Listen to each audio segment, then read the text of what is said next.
Buenas tardes compañeros, mi nombre es Francisco Silva Villanueva, soy estudiante de la Escuela Normal Superior del Estado de Puebla en la especialidad de Historia. La actividad que realizaremos hoy será la de imaginación histórica derivada del uso de las fuentes primarias de la materia Gestión del Aprendizaje de la Historia a cargo de la asesora Inaí Pensado García. Para entender esto, primero tenemos que entender el rol que la historia juega en la escuela. Yuske y Levesque, dos autores que sostienen que la historia escolar debería contribuir a desarrollar la imaginación, la empatía y la educación moral en general. Potenciar la imaginación en la enseñanza de la historia escolar puede resultar ser una valiosa herramienta para formar y desarrollar el pensamiento histórico de los estudiantes.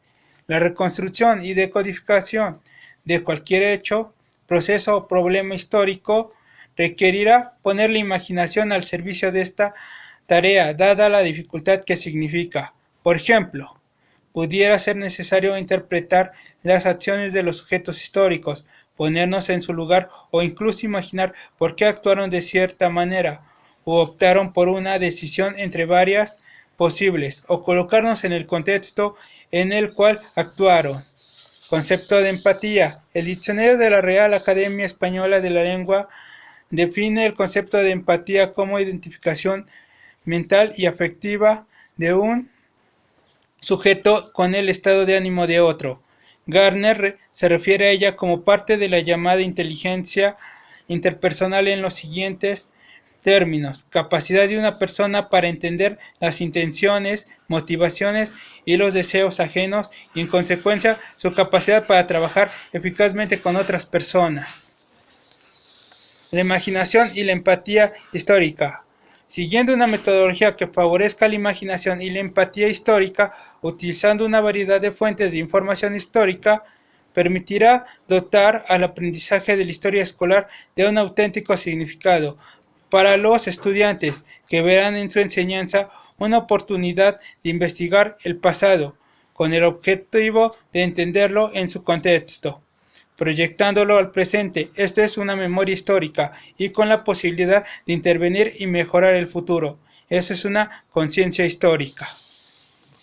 A manera de ejemplo, podemos poner que en las elecciones mexicanas del año 1872, terminando su tercer periodo, Benito Juárez se postula nuevamente como candidato, contendiendo contra Porfirio Díaz y Sebastián Lerdo de Tejada. Aunque en esta ocasión saca más votos, los resultados le impiden ganar a Juárez por no contar con el porcentaje mínimo de votos para ser reconocido como vencedor. Según dictaba la complicada ley electoral de la Constitución de 1857, Juárez y Lerdo de Tejada negociaron un puesto para este último como presidente de la Suprema Corte de Justicia en el gobierno, a cambio de que Sebastián Lerdo de Tejada pasara sus votos a Juárez, y así lo hace, con lo cual el benemérito de las Américas gana la contienda y conserva el poder.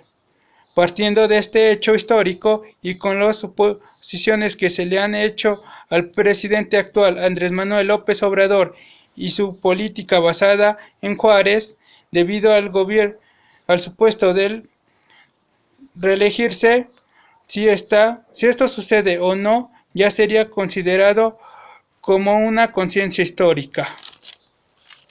Las fuentes históricas. Las fuentes históricas constituyen la materia prima de la historia.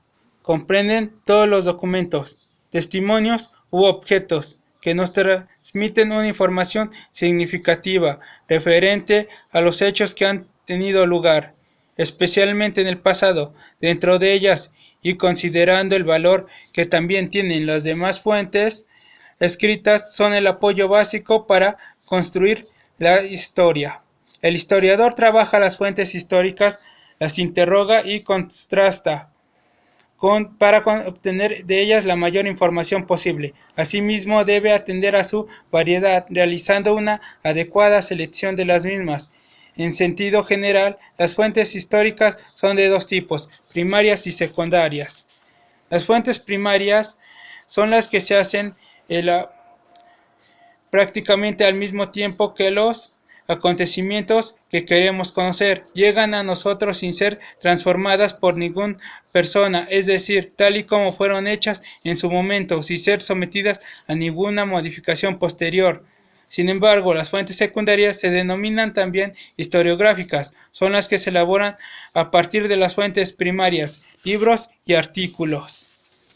Bueno, esto es todo lo relacionado al tema de la imaginación de las fuentes primarias. Muchas gracias, compañeros.